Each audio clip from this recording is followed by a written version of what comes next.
सबको जय प्रकाश उपाध्याय का जय श्री कृष्ण। सच्चिदानंद रूपाय विश्वोत्पत्त्यादि हेतवे तापत्रय विनाशाय श्री कृष्णाय वयं नमः। नारायणं नमस्कृत्यं नरं चैव नरोत्तमं देवीं सरस्वतीं व्यासं ततो जयमुदीरयेत्। आज मैं आप सबके सामने एक ऐसे विषय को लेकर उपस्थित हुआ हूं जिसके शब्द केवल दो है, लेकिन मनुष्य जन्म से लेकर मरण तक उसे जानता है।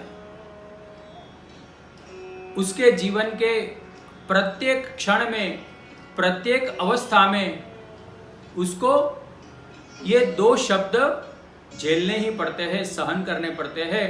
और ये दो शब्द और कोई नहीं, वो दो शब्द है भय। ये भय क्या है? मनुष्य को जो डराता है, जन्म से लेकर मरण तक भय हमें डराता है। भय दो प्रकार के हैं।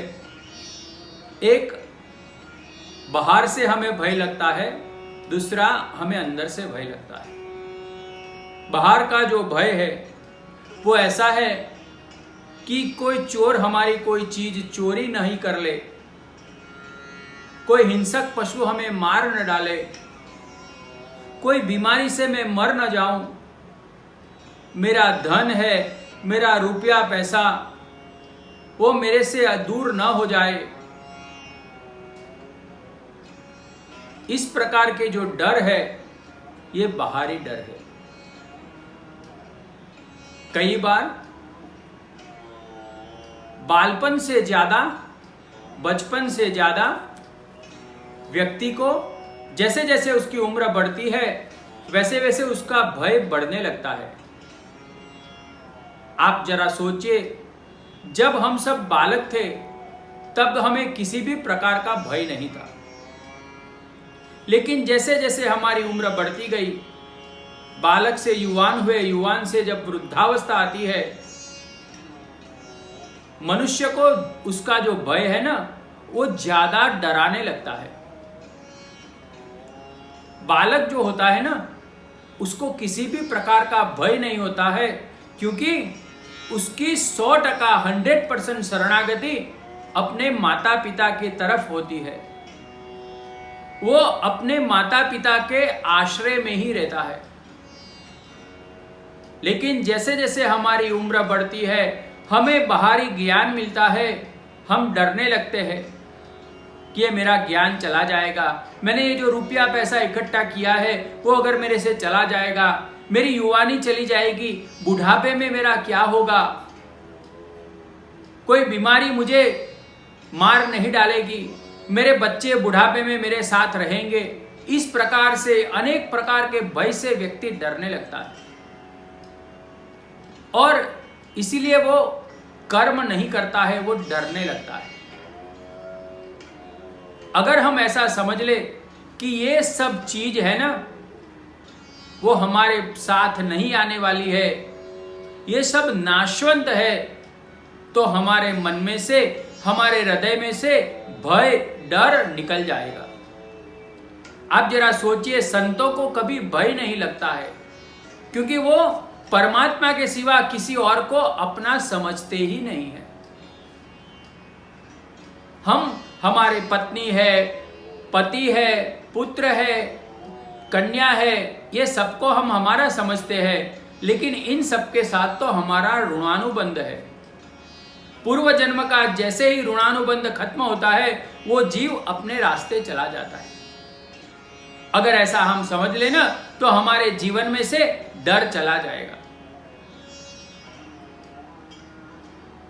ये बाहरी डर है। अंदर से हमें क्या डर लगता है? कि अंदर से हमें डर लगता है कि मेरा जो कर्तव्य है वो कर्तव्य पालन में अगर मेरे से कोई भूल हो गई तो मुझे पाप लगेगा। मेरे गुरु की मेरे से अवहेलना हो गई, मेरे गुरु का मेरे से अपमान हो गया, माता पिता का मेरे से अपमान हो गया, तो मुझे पाप लगेगा। ये सब अंदर के डर है ये डर अच्छे है।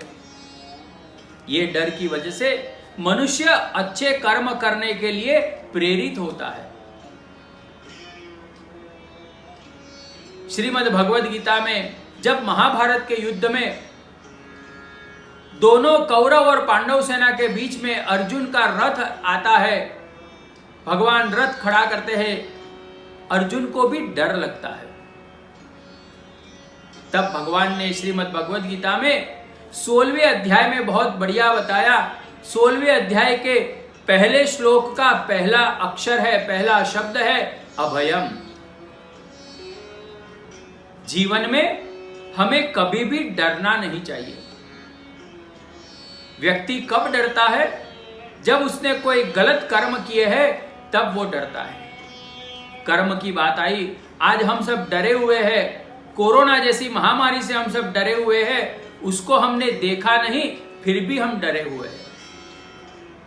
उसी प्रकार से अपने बुरे कर्मों से डरना सीखिए। जरा सोचिए, अगर मैं कोई बुरा कर्म करूंगा तो उसका फल मुझे क्या मिलेगा? अगर आप अच्छे कर्म करते हो, किसी के साथ कपट नहीं करते हो, किसी का अपमान नहीं करते हो, अपने कर्तव्य का पालन करते हो, तो जीवन में कभी भी डरने की जरूरत नहीं है। दूसरा, आपके मन में से डर तब निकल जाएगा जो गीता में भगवान ने अर्जुन को कहा ना, वो श्लोक का आप अनुसरण करेंगे। गीता में भगवान ने अर्जुन को कहा, सर्वधर्मान परित्यज्य मामेकम शरणं व्रज अहम त्वाम सर्व पापेभ्यो मोक्षयिष्यामि शुच। हे अर्जुन, सर्वधर्मान परित्यज्य, तू सब धर्म छोड़कर मेरी शरण में आ जा, मैं तेरे सब पाप दूर कर दूंगा। अगर हम निस्वार्थ भाव से परमात्मा की शरण में चले गए, हम हमारा जो भी मनुष्य कर्तव्य है, पिता का कर्तव्य है, पुत्र का कर्तव्य है, माता का कर्तव्य है, पत्नी का कर्तव्य है, वो निस्वार्थ भाव से करते रहे और ये कर्तव्य को प्रभु के चरण में अर्पण करेंगे ना, तो जीवन में हमें कभी भी डर नहीं लगेगा। दूसरी एक बात मन में हमें ध्यान रखनी है कि हम क्या लेकर आए और क्या लेकर जाएंगे। मनुष्य जब आता है ना तो अपने कर्मों को ही लेकर आता है, और जब जाता है ना तो अपने कर्मों को ही लेकर जाता है। तो जीवन में अच्छे कर्म करने की आदत डालिए, अपने कर्मों से डरिए और परमात्मा की शरण में जाइए, अपने गुरु के शरण में जाइए। जब तक आप अपने कर्तव्य का पालन करते रहेंगे ना, जीवन में आपको डरने की कभी भी जरूरत नहीं है। कृष्ण कन्हैया लाल की जय।